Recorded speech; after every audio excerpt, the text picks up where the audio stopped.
नमस्कार विद्यार्थी मित्रांनो, डॉक्टर सुशील स्पॉटलाईट या आपल्या यूट्यूब चॅनलवर तुमचं सर्वांचं स्वागत आहे. आज आपण 7 सप्टेंबर 2020च्या चालू घडामोडींचं विश्लेषण बघणार आहोत. तत्पूर्वी डॉक्टर सुशील स्पॉटलाईटला टेलिग्रामवर फॉलो करण्यासाठी डिस्क्रिप्शनमध्ये लिंक तुम्ही वापरू शकता. फेसबुकवरही आपला ग्रुप आहे, तिथेही फॉलो करू शकता. तर बघूयात आजच्या महत्त्वाच्या न्यूज. केशवानंद भारतींचं निधन झालेलं आहे. वय वर्ष 79. आता बऱ्याचशा ठिकाणी हे हिंदू किंवा बाकीच्या ठिकाणी 80 पण आहे ना, लोकसत्तानी 79. सो ठीक आहे.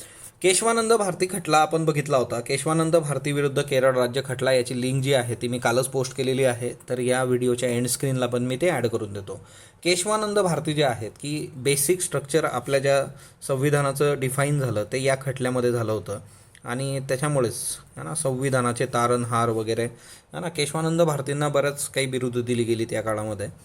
आता हे काय प्रकरण होतं सगळं, तर याच्यामध्ये महत्त्वाचा मुद्दा असा होता की जमीन अधिग्रहण करणं किंवा संपत्ती हा जो मुद्दा होता, तर राईट टू प्रॉपर्टी असं फंडामेंटल राईटमध्ये होतं बघा. आणि नंतरच्या काळामध्ये म्हणत 44व्या घटनादुरुस्तीने ते लिगल राईट झालेलं आहे. पण त्याच्या आधी हा खटला आहे आणि त्याच्यामुळे एकंदरीतच राईट टू प्रॉपर्टी आणि त्या सगळ्या गोष्टींचा इश्यू होता की सरकार जे होतं म्हणजे त्यावेळेस एक तर मुद्दा होता की संसद सुप्रीम आहे हे दाखवण्याचा प्रयत्न होता. तर केरळ राज्यामध्ये काही जमीन सुधारणा कायदे जे होते त्याच्यानुसार संसदेने काही घटना दुरुस्त केल्या होत्या आणि त्याला सर्वोच्च न्यायालयात मग आव्हान दिलं गेलं होतं. आणि या खटल्यामध्ये सर्वोच्च न्यायालयाने जो निकाल दिला होता त्याच्यानुसार संसदेच्या घटनादुरुस्ती करण्याचा जो काय अमर्याद अधिकार आहे त्याला वेसण घालण्यात आली. एक म्हणजे हे जे आहे आर्टिकल 368 याच्या अंतर्गत तुम्ही है ना अनलिमिटेड गोष्टी नाही करू शकत. त्याला कुठंतरी काहीतरी रेस्ट्रिक्शन आहे आणि ते रेस्ट्रिक्शन काय होतं, बेसिक स्ट्रक्चर ऑफ कॉन्स्टिट्यूशन. तुम्ही घटनादुरुस्ती करू शकता पण राज्यघटनेच्या मूल तत्वांना तुम्हाला धक्का लावता येणार नाही, हात लावता येणार नाही, असं सर्वोच्च न्यायालयाने स्पष्ट केलं होतं. त्याच्याबरोबरच घटनादुरुस्ती जर तुम्ही केली तर त्याचा फेर आढावा न्यायालय घेऊ शकतं हेही स्पष्ट करण्यात आलं. सो ज्युडिशियल रिव्ह्यू, कारण मग ते 9 शेड्यूलमध्ये टाकायचं सो दॅट मग ज्युडिशियल रिव्ह्यूच्या बाहेर जाईल. तर हा सगळा मुद्दा. केशवानंद भारती हे जे होते हे केरळमधल्या कासरगोड जिल्ह्यातले एडनीर हिंदू मठाचे प्रमुख होते. आता आहे ना हा कासरगोड जिल्हा जो आहे तर तो न्यूजमध्ये होता है ना. आता त्याची एक लिंक पण मी तुम्हाला एक हिंट देतो फक्त की हे लँग्वेजसाठी भाषेसंबंधीचा याचा रेफरन्स एक न्यूजमध्ये होता. काय होतं मला कमेंट बॉक्समध्ये सांगा. आता दुसरा मुद्दा जो होता की आतापर्यंतचं सर्वात मोठं घटनापीठ आहे आणि याच्यासाठी 13 न्यायाधीश होते. MCQ करता हा मुद्दा फार महत्त्वाचा आहे. मी ती आकडेवारी त्या लेक्चरमध्ये घेतली होती, तीही परत इथं ॲड केलेली आहे. हा खटला जवळपास 68 दिवस चालला होता, म्हणजे 31 ऑक्टोबर 1972 ते 23 मार्च 1973. निकालपत्र जे होतं 703 पानांचं होतं. एकूण जे 13 होते न्यायाधीश तिच्यापैकी 7 न्यायाधीशांनी पाठिंबा दिला होता किंवा मूलभूत संरचनेचा जो मुद्दा होता त्याला, आणि मग बहुमताने हे निर्णय असतात. सो 6-7च्या याच्यानी याचा हे झाला होता, यांच्या बाजूने निकाल लागला होता. केशवानंद भारती यांची बाजू जी आहे ती नानी पालखीवाला यांनी मांडली होती है ना. फली नरिमन यांचे पण म्हणजे तुम्हाला ते रेफरन्सेस सगळे मी दिले होते त्या लेक्चरमध्ये, ते लेक्चर बघा. आता नानी पालखीवाला ही खूप महत्त्वाची आसामी आहे आपल्या याच्यातली, कायदा आणि संविधान ह्या सर्व याचा अभ्यास असणारी. यांचे रेफरन्स तुम्हाला लक्ष्मीकांतमध्येही सापडतील. नानी पालखीवालांचे आहे ना पुस्तकं आहेत बघा, जर तुम्हाला शक्य झालं तर नक्की वाचा. वी द नेशन हा ना पुस्तक आहे त्यांचं, आणि दुसरं एक आहे वी द पीपल. सो हे 2 पुस्तकं मराठीतसुद्धा मिळतात, पण तुमच्या संग्रहात राहावेत, तुम्ही हे वाचावेत अशी ही 2 पुस्तकं आहेत. त्याच्यानंतर आता हे आज ज्युडिशियरीशी संबंधित एक आर्टिकल आलेलं आहे. याच्यात एक शब्द आहे master of the roster system. हे आपल्याला समजून घ्यायचं आहे काय प्रकरण आहे. Okay, master of the roster. आता हे काय प्रकरण असतं हे आपण समजून घेऊयात. मास्टर ऑफ द रोस्टर म्हणजे काय की जो सरन्यायाधीश आहे, सरन्यायाधीशांकडं काही प्रिव्हिलेजेस असतात, काही विशेष अधिकार आहेत. चीफ जस्टिस ऑफ इंडिया हे काय प्रिव्हिलेज आहे की याच्यामध्ये कुठल्या बेंचने कुठली केसचा निकाल लावावा, म्हणजे कोणत्या न्यायाधीशाकडं कुठली केस गेली पाहिजे हे कोण ठरवतं, चीफ जस्टिस ऑफ इंडिया, सरन्यायाधीश. हा त्यांचा फार महत्त्वाचा एक प्रिव्हिलेज आहे है ना, to constitute benches to hear cases. आणि याच्यातूनच तुम्हाला एक वाद आठवत असेल की है ना 4 जजेस जे होते त्या 4 जजेसनी मग एक पत्रकार परिषद घेतली होती आणि त्याच्यात त्यांनी याच्यावर प्रश्नचिन्ह उभं केलं होतं की तुम्ही टिपिकल केसेस टिपिकल न्यायाधीशांना देता आहात, है ना. So chief justice of India याचं ज्या विशेष अधिकार त्यांच्याकडे आहे की कुठली केस कुणाला द्यायची, या मास्टर ऑफ द रोस्टर असं म्हटलं जातं. आणि दुसरी महत्त्वाची गोष्ट की कुठलाही जज स्वतःहून एखादं मॅटर स्वतःकडे घेऊ शकत नाही आणि ते जे अलोकेट केलं जातं ते फक्त चीफ जस्टिस ऑफ इंडियाकडून, मास्टर ऑफ द कोस्टर. तर हे एक नीट लक्षात ठेवा, महत्त्वाचं आहे. त्याच्यानंतर भिवंडीमध्ये एक ट्रिपल तलाकची केस झालेली आहे. आता ट्रिपल तलाक, तर हा कायदा लक्षात ठेवा, Muslim woman protection of rights on marriage act 2009, triple talaq. Okay. आणि दुसरा मुद्दा जो आहे याच्यामधला की 2017चा निकाल आहे सुप्रीम कोर्टाचा, त्यांनी स्ट्रक डाऊन केलं होतं ट्रिपल तलाक, हा ना. ही जी प्रथा होती एकंदरीतच मुस्लिम समाजामध्ये, तर ती स्ट्रक डाऊन केली होती आणि याला म्हटलं होतं की ही अनकॉन्स्टिट्युशनल आहे, गैरसंविधानिक आहे आणि कुठल्या कलम 14चं हनन नाही आहे. ओके. संविधानातलं कलम 14 काय सांगतं, न्यायापुढं सर्व समान. तर याच्यावरही सेपरेट लेक्चर आहे, ते तुम्ही बघू शकता. पण एकंदरीतच जे होतं की तलाक तलाक तलाक म्हटल्यानंतर आता ॲक्च्युली बघा की ती प्रोसेस खूप अजून प्रॉपर वेगळी आहे. तर इथं आपला सिम्पल आहे की एक्झाम पॉईंट ऑफ व्ह्यूनी एवढी गोष्ट होती की ट्रिपल तलाक म्हणजे काय की 3 वेळा तलाक सांगणं, तलाक तलाक तलाक. पण याच्यामध्ये काळाच्या ओघात ह्या गोष्टी फार वेगळ्या पद्धतीने वर्क होत होत्या आणि याच्यामध्ये नंतर मधल्या काळामध्ये हलालाचा पण इश्यू होता. सायरा बानूची केस आहे बघा. आपल्या ज्या केसेस आहेत त्या केसेसची सिरीज पूर्ण म्हणजे अजून पूर्ण नाही झालेली, तिच्यामध्ये खूप अजून महत्त्वाच्या केसेस आपण घेणार आहोत. शहाबानो केस आहे, सायरा बानो केस आहे, तर ह्या केसेसही आपण येत्या काळात बघू. पण ट्रिपल तलाक संबंधीचा हा कायदा एक लक्षात ठेवा. ही हलाला सिस्टीम, याच्यावर मध्यंतरी मराठी मूव्ही पण आला होता एक, है ना. तर हे सगळं जे आहे की मुस्लिम रिफॉर्म्स आणि एकंदरीतच मुस्लिम वुमनचं इम्पॉवरमेंट, तर हा एक सिम्पल याच्यातला मुद्दा आहे. ओके. सो कोर्टाचंच कलम 14 लक्षात ठेवा आणि हा कायदा लक्षात ठेवा. त्याच्यानंतर नेक्स्ट वन, आता जी काही आपली फॉरेस्ट पॉलिसी आहे तिच्यामध्ये है ना चेंजेस करणं अपेक्षित आहे, असा एक रिपोर्ट आहे. ठीक आहे. आणि याच्यामध्ये मेन मुद्दा हाच आहे की timber production outside the forest. Okay. की तुम्ही जे काही आहे की टिंबर काय आहे ना की लाकूड आणि त्या सगळ्या गोष्टी, ते प्रोडक्शन याच्या बाहेरही झालं पाहिजे. आता हे बघा, view of Kanha national park. आता तुमच्यासाठी प्रश्न आहे, तुम्ही मला कमेंट बॉक्समध्ये सांगा कान्हा नॅशनल पार्क कुठल्या राज्यामध्ये स्थित आहे. दुसरी महत्त्वाची गोष्ट, आता याच्यामध्ये यांनी सांगितलं आहे की दिवसेंदिवस काय होतं आहे, increasing population and per capita GDP. Okay. आता पॉप्युलेशन वाढतं आहे, पर कॅपिटा GDPचा जर विचार केला तुम्ही, तर तुम्ही याच्यासाठी बॅकफायर आणि त्या सगळ्या गोष्टी ज्या आहेत की एक्सपोर्ट इम्पोर्ट, तर टिंबर जे आहे त्याची मागणी वाढणार आहे आणि मग त्याच्याकरता आउटसाईड द फॉरेस्ट आपण ते वर्क केलं पाहिजे, असा याच्यातला एक महत्त्वाचा मुद्दा आहे. ओके. सो हे जे काय आहे की increasing wood production also push carbon sequestration. Okay. Help in mitigation efforts of climate. So तुम्ही जंगलांच्या बाहेरसुद्धा याचा विचार करा. तर बघूयात आता येत्या काळामध्ये गोष्टी कशा होतात. त्याच्यानंतर दुसरी महत्त्वाची गोष्ट जी आहे की पंजाबी ही जी भाषा आहे ही जम्मू काश्मीरच्या ऑफिशियल भाषांमध्ये घेतली नाही, म्हणून सध्या वाद चालू आहे आणि तिच्यावरून नाराजी व्यक्त करण्यात आलेली आहे, हा ना. मग शिरोमणी अकाली दल असेल, काँग्रेस असेल. ओके. सो आपल्याला माहीत आहे की जम्मू काश्मीरच्या ज्या आता भाषा आहेत ऑफिशियल, आपण त्या बघितल्या होत्या, त्या किती आहेत आणि कोणकोणत्या आहेत तेही तुम्ही मला कमेंट बॉक्समध्ये सांगाल. आपण रिसेंटलीच ती न्यूज बघितली होती. आता बघा, हे दिल्लीचे CM आहेत अरविंद केजरीवाल, आणि Arvind Kejriwal drains out stagnant water to cup chances of mosquito breeding. जे त्यांच्या घराच्या आजूबाजूचं स्टॅग्नंट वॉटर होतं, साचलेलं पाणी होतं, ते त्यांनी क्लीन केलेलं आहे. याच्या संबंधीचं कुठलं मिशन सुरू केलेलं आहे बरं दिल्ली सरकारने, हे कशाच्या अंतर्गत, दिल्लीचं हा ना दिल्ली गव्हर्नमेंटचं कुठलं मिशन होतं, काल आपण बघितलं होतं, त्याच्या अंतर्गत तुम्हाला सांगितलं होतं की संडेला, हा ना. तर स्वतः आता याचा दुसरा एक आस्पेक्ट असा आहे की ही गोष्ट तुम्ही कुठं वापरू शकता, जी लोक UPSC देत आहेत त्या लोकांसाठी. MPSCसाठी सिम्पल आहे, MPSC कंबाईन, की हे कुठलं मिशन आहे. ओके. कालच आपण सांगितलं होतं, ते तुम्ही कमेंट बॉक्समध्ये सांगाल. याचा दुसरा आस्पेक्ट काय आहे, परसुएशन नावाची गोष्ट असते बघा. परसुएशन म्हणजे काय, एखाद्याचं मन वळवण्याची कला. आता परसुएशनमध्ये काय महत्त्वाच्या 3 गोष्टी असतात, म्हणजे हा GS4 जे आहे इथिक्स, त्याच्याशी संबंधित हा कन्सेप्ट आहे, UPSC इथिक्सशी संबंधित. आणि याच्यात महत्त्वाची बाब अशी आहे की परसुएशन म्हणजे एखाद्याचं मन वळवणं, एखाद्याचा ॲटिट्यूड चेंज करणं. याच्यासाठी 3 गोष्टी असतात, एक असतं सोर्स, दुसरं असतं मॅसेज आणि तिसरं असतं टार्गेट. याच्यात 3 गोष्टींचा विचार होतो. आता बघा, सोर्स इथं काय आहे ना की CM ऑफ दिल्ली आहे बघा, source is CM of Delhi, स्वतः CM.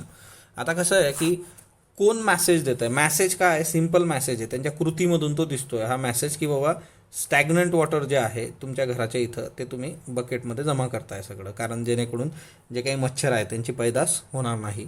तर हा मॅसेज आहे सिम्पली. कोण देतं आहे, CM ऑफ दिल्ली. आणि हु इज द टार्गेट, टार्गेट सगळं दिल्लीतली जनता सगळी. ओके, सो दिल्लीतले सिटिझन्स. आता याच्यामध्ये सिम्पली असं असतं की हा सोर्स कोण आहे ना, तो मॅटर करतो. सोर्स जर असाच असला, म्हणजे तुम्ही असं एखाद्या आम आदमीचा फोटो टाकला किंवा फेसबुकवर एखाद्याची पोस्ट तर त्याला काय होऊ शकतं, 4 लाईक येतील, 2 कमेंट येतील, त्याच्या पलीकडं खूप काही होत नाही त्याच्याने. पण जर एखादी इन्फ्लुएन्शियल व्यक्ती आहे, आता दिल्लीसाठी केजरीवाल पण परत परत निवडून दिलेलं आहे ज्या पद्धतीने दिलं आहे, तर दिल्लीचा जो फेत आहे आणि ती व्यक्ती स्वतःहून ती कृती करते, तर ऑब्वियसली काय होतं, लोकांनाही ती कृती करण्यास लोक प्रवृत्त होतात. सो सोर्स तुमचा परफेक्ट पाहिजे. म्हणजे जशा गव्हर्नमेंटच्या स्कीम्स असतात, त्या गव्हर्नमेंटच्या स्कीम्समध्ये तुम्ही सेलिब्रिटींना बोलवता, है ना. 2 बूंद जिंदगी की कोण सांगतं आपल्याला, अमिताभ बच्चन सांगतो. 2 बूंद जिंदगी की हेल्थ मिनिस्टरनी सांगितलं का आपल्या, नाही, कारण हेल्थ मिनिस्टरला अर्धे काय 90% जनता ओळखतच नाही कोण आहे, पण अमिताभला एकूण एक व्यक्ती ओळखते. म्हणून सोर्स मॅटर करतो. मॅसेज जो आहे तो तुम्ही बोलून देऊ शकता, कृतीतून देऊ शकता, है ना. इसको लगा डाला तो लाईफ झिंगालाला, त्या छत्र्या असतात बघा जीच्या, है ना. सो बेसिकली जे आहे तर ते हे 3 आहेत. तर पर्सुएशनसाठी हे एक्झाम्पल तुम्ही वापरू शकता इथिक्समध्ये. आणि बाकीच्यांनी जे काही आहे MCQ करता, तर दिल्लीचं मिशन सांगायचं आहे, हे सर्वांसाठीच आहे. कंबाईन, PSI, आपलं MPSC राज्यसेवा आणि UPSC सर्वांसाठी हा प्रश्न आहे की कुठलं मिशन आहे. त्याच्यानंतर आता काही ज्या NGOज आहेत, त्या NGOची जी फॉरेन फंडिंग आहे त्याच्यासाठी आपल्याकडं कायदा आहे बघा, हे FCRA, foreign contribution regulation act. तर हा लक्षात ठेवायचा.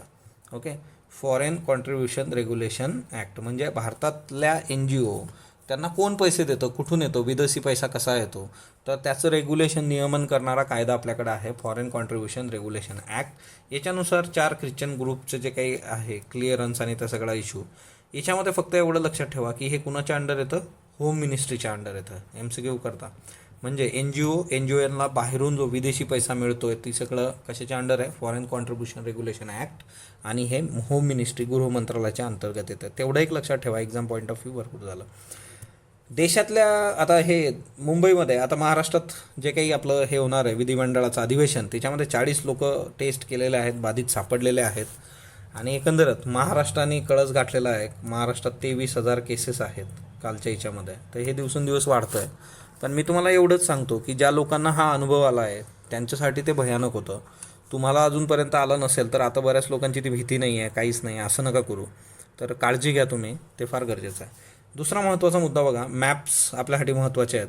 इराणला भेट दिली बघा काल संरक्षण मंत्री जे आहेत आपले, तर त्यांनी भेट दिलेली आहे. त्याच्यामुळे इराण जो आहे, म्हणजे आपण आधी ते बघून घेऊ, ते मॅप पण आपण बघूयात काय झालं बरं. काल त्यांची भेट झाली होती आणि या भेटीमध्ये जे काही होतं बेसिकली भारत आणि इराण. तर संरक्षण मंत्री राजनाथ सिंह यांचा इराण जो दौरा होता तो 6 सप्टेंबर काल मॉस्कोमधून ते इराणला थांबले होते.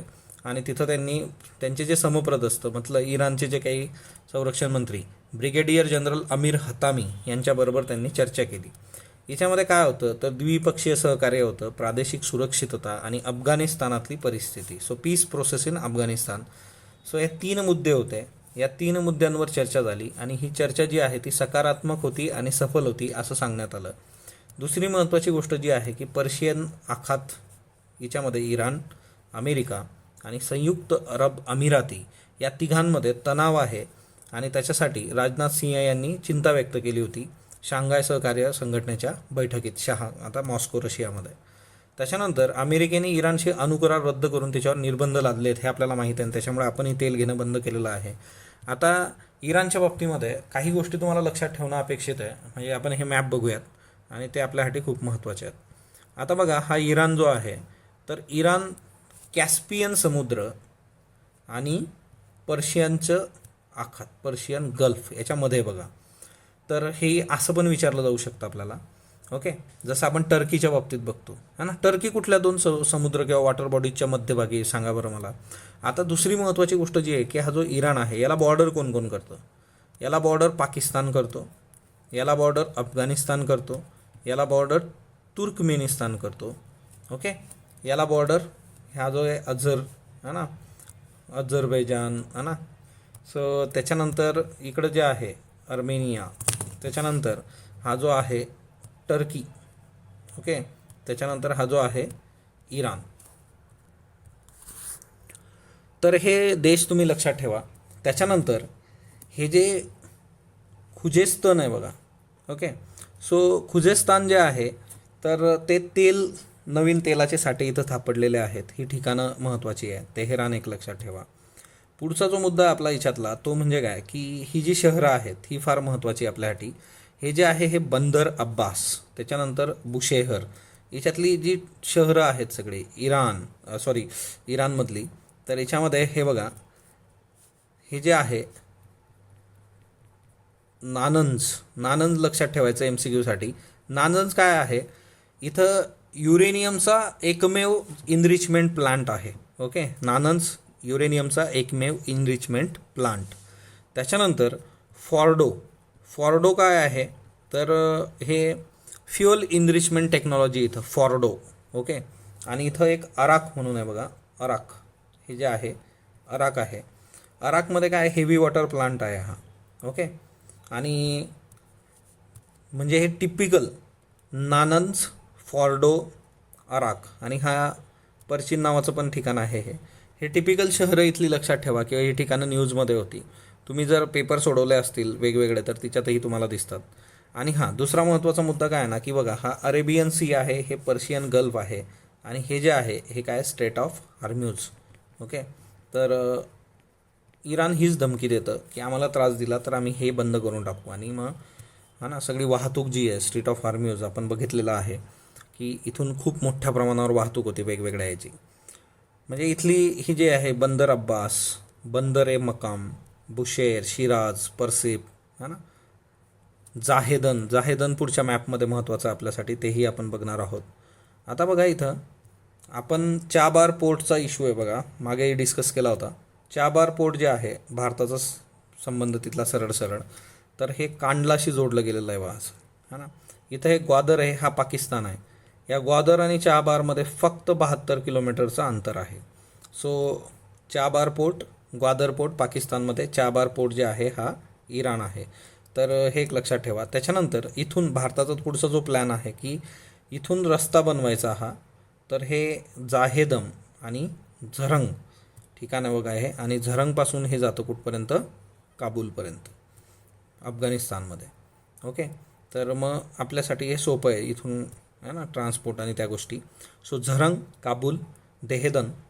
ओके, सो तुमचा इराण संपूर्ण जातो म्हणजे काय राहत नाही याच्यामध्ये. तर हा सिम्पली तोच हे आहे. याला तुम्ही कांडला, दुसरा एक आस्पेक्ट आहे मुंबई, तर असंही जोडू शकता. चाबार पोर्ट जे आहे आणि हे अजून क्लिअर आहे बघा इथं. सो इथं फक्त हे बाकीचे ठिकाणं नव्हते हा ना. हे झरंग इथं आहे, जाहेदन इथं आहे. तर एकंदरच त्याला बॉर्डर करणारे देश, त्याच्या वॉटर बॉडीज तेवढं लक्षात ठेवा. आणि ही सवयच लावून घ्या मॅपची. मंगला विदाते, वय वर्ष 70, मुंबई दूरदर्शनवर पहिली लावणी सादर करण्याचा मान मिळालेल्या नृत्यांगना आहेत ह्या मंगला विदाते, आणि त्यांचं निधन झालेलं आहे. त्यांनी काही नाटकांमध्ये भूमिका केल्या होत्या, जसं ज्ञानेश्वर, आतून कीर्तन वरून तमाशा, गाढवाचं लग्न, चित्रपट बघा महादेवाचा नंदी है ना, कथ्थक आणि नृत्य अलंकारात त्या निपुण होत्या. त्याच्यानंतर पुढचा जो मुद्दा आहे, महाराष्ट्र शासनाने कृषी पर्यटन धोरणास मान्यता दिलेली आहे. तर हे खूप महत्त्वाचं आहे. उद्देश काय आहे कृषी पर्यटनाचा? एक, ग्रामीण विकास, शेतकरी उत्पादनांना बाजारपेठ उपलब्ध करून देणे, कृषीपूरक व्यवसाय, गावातील महिला तरुणांना रोजगाराची संधी, लोककला परंपरेचं दर्शन, पर्यटकांना प्रत्यक्ष शेतातील कामाचा अनुभव देणं, प्रदूषणमुक्त निसर्गाच्या सानिध्यात राहण्याचा अनुभव. तर ह्या सगळ्या गोष्टी इथं महत्त्वाच्या आहेत. आणि त्यातल्या त्यात दुसरा महत्त्वाचा जो मुद्दा आहे या सर्व याच्यामध्ये तो म्हणजे काय की एकंदरच कृषीपूरक गोष्टी झाल्या पाहिजे बघा. एखाद्या वेळेस दुष्काळ आला, पाऊस नाही, म्हणजे पिकावर रोग आला, फक्त पिकावर जर शेतकरी म्हणजे हे बघा आपण UPSC MPSC याच्यामध्ये प्लॅन बीची चर्चा आपल्याकडं होते.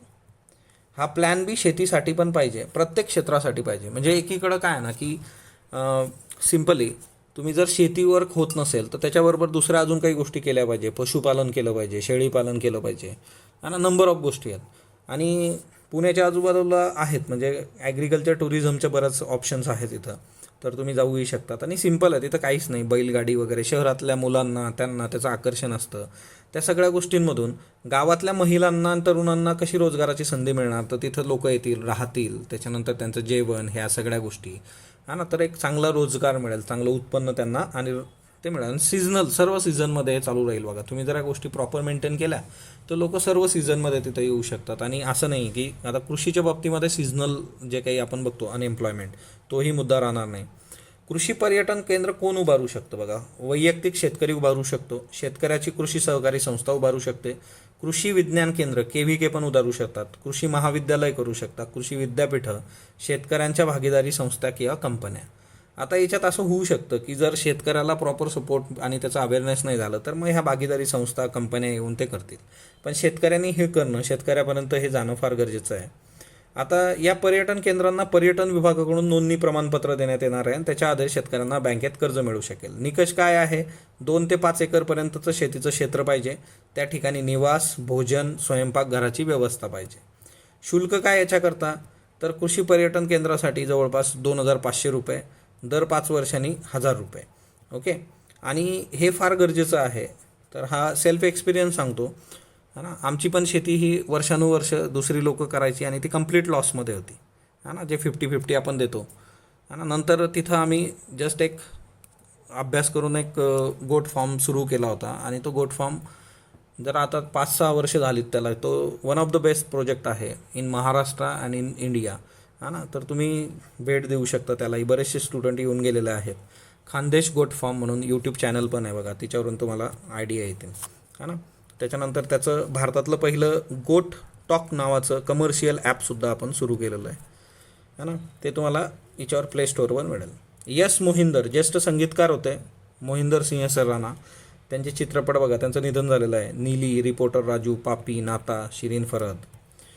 त्याच्यानंतर निर्देशांक अहवालामध्ये एक महत्त्वाचा अहवाल आला आहे. मोपला दंगेखोर जे होते तर ते स्वातंत्र्य सेनानी नव्हते, असं Indian Council of Historical research यांचा रिपोर्ट आहे. आता मोपला दंगेखोर किंवा बंडखोर, आता हे सरळ दंगखोर असंच आहे, ते बंडेखोर, दंडखोर, ठीक आहे, शब्द जे असतील. 1921 झालं होतं आणि आता 2020 आहे, म्हणजे हा प्रश्न पण अपेक्षितच आहे यावर्षी. इतिहास संशोधक परिषद जी आहे भारताची, तर त्यांचा 2016चा हा अहवाल होता की हे मोपला बंडखोर जे आहेत ते स्वातंत्र्य सेनानी नव्हते. मोपला दंग्याचं नेतृत्व कोणी केलं होतं? अली मुस्लियार आणि वरियम कुन्नाथ अहमद हाजी. आता CI इसाक हे सदस्य आहेत ICHRचे आणि यांनी एकूण 347 मोपला दंगेखोरांची नावं शहिदांच्या यादीतून काढून टाकण्याची मागणी केलेली आहे. 1921 हा जो मोपला दंगा झाला होता, याच्यामध्ये हिंदू महिला, पुरुष, लहान मुलांची हत्या केली गेली होती असा आरोप आहे. आणि वरियम कुन्नत अहमद हाजी जे आहेत त्यांना 20 जानेवारी 2022ला आर्मीने मृत्यूदंड दिला होता. पंतप्रधान नरेंद्र मोदी यांनी एक पुस्तक रिलीज केलं होतं मागच्या हप्त्यामध्ये, ना, August 2020, dictionary of materials India's freedom struggle 1857 to 1947. या पुस्तकात या लोकांची नावं आहेत ती आता काढून टाकावी असं यांची मागणी आहे. त्याच्यामुळे फक्त मोपला दंगेखोर असं नाही तर 10 हिंदू पण आहेत की ज्यांनी या दंग्यात भाग घेतला होता, त्यांची नावं काढून टाकायची मागणी आहे इसाक यांनी केली. आणि वॅगन ट्रॅजेडी जी आहे त्याच्या बाबतीतही त्यांनी हेच मत व्यक्त केलेलं आहे. वॅगन ट्रॅजेडी ही आपण बघूयात. आता याच्यासाठी ICMRने 3 सदस्यीय समिती स्थापन केली, जिच्यात इसाक यांचाही समावेश आहे. Indian Council of Historical Research ही भारतीय इतिहास संशोधक परिषद 1972 याची स्थापना झाली होती. शिक्षण मंत्रालयाच्या अंतर्गत येते. आधीचं जे होतं ते HRD मिनिस्ट्री. आणि उद्देश जो आहे ऐतिहासिक संशोधन, इतिहासाचं विवेकाधिष्ठित विश्लेषण.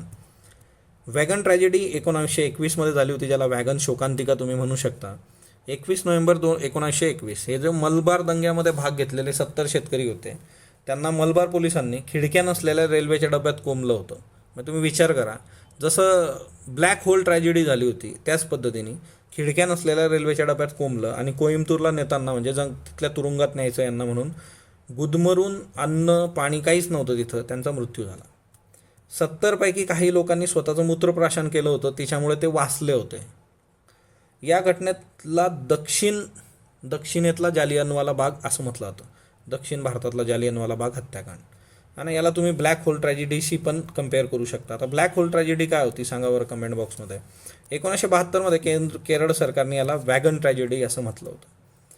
कालचे जे प्रश्न आहेत बघा त्याची उत्तरं बघूयात. कलेक्टिव्ह सिक्युरिटी ट्रीटी ऑर्गनायझेशनबाबत बिनचूक विधान निवडा. भारत संस्थापक सदस्य आहे, नक्कीच नाही. स्थापना जी आहे ती 2020मध्ये. दोघी स्टेटमेंट चुकीचे. रशियाचा लष्करी गट आहे फक्त, एवढं बरोबर आहे. माहिती तंत्रज्ञान त्याच्यामधला जो है ना कुठल्या कायद्याचा वापर केला तर 69A वापर केलेला आहे सेक्शनचा, हे सगळ्या ॲपवर बंदी घालण्यासाठी. क्वाडचा सदस्य नसलेला देश फ्रान्स. नवसंकल्पना निर्देशांकामध्ये 2020मध्ये भारताचा क्रमांक 48. मोबाईल क्रेचेस यांच्यानुसार लहान मुलांसाठीचं काळजी घेणारं पहिलं राज्य जे आहे पहिल्या क्रमांकावर ते केरळ. आजचे प्रश्न घ्या. India and China must lose no time in finding a diplomatic solution to their border dispute elaborate. Okay. MPSC social media and youth. Okay. 400 शब्द. आजचे प्रश्न घ्या. उद्यम सुलभता निर्देशांक 2020नुसार बिनचूक विधान निवडा. एक, आंध्र प्रदेश लागोपाठ 3ऱ्या वर्षी पहिल्या क्रमांकावर, महाराष्ट्र सलग 2ऱ्या वर्षी 2ऱ्या क्रमांकावर. फक्त ब, दोन्ही यापैकी नाही. स्वास्थ्य महाराष्ट्र मोहिमेतील किती वर्षावरील नागरिकांचा विदा संच तयार केला जाणार आहे? 18 वर्ष, 21 वर्ष, 60 वर्ष वयाचं बंधन नाही. ब्रॅडेकिनिन स्टॉर्म, सायटिकिनिन स्टॉर्म कशाशी संबंधित आहे? पर्यावरण, औषधे, आरोग्य, क्षेपणास्त्र. खालील घटनांचा योग्य क्रम लावा. August offer, Wavell plan, Cripps mission, CR formula. क ड आहे ना, तुम्ही लावा तो आता. त्याच्यानंतर काँग्रेस समाजवादी पक्षाची स्थापना कधी झाली? 1925, 1920, 1948, 1934. सो या प्रश्नांची उत्तर तुम्ही देणार आहात. स्पॉटलाईटला जो तुम्ही प्रतिसाद देता त्याबद्दल मी आपला आभारी आहे. स्पॉटलाईटला लाईक करा, शेअर करा, सबस्क्राईब करा. धन्यवाद विद्यार्थी मित्रांनो.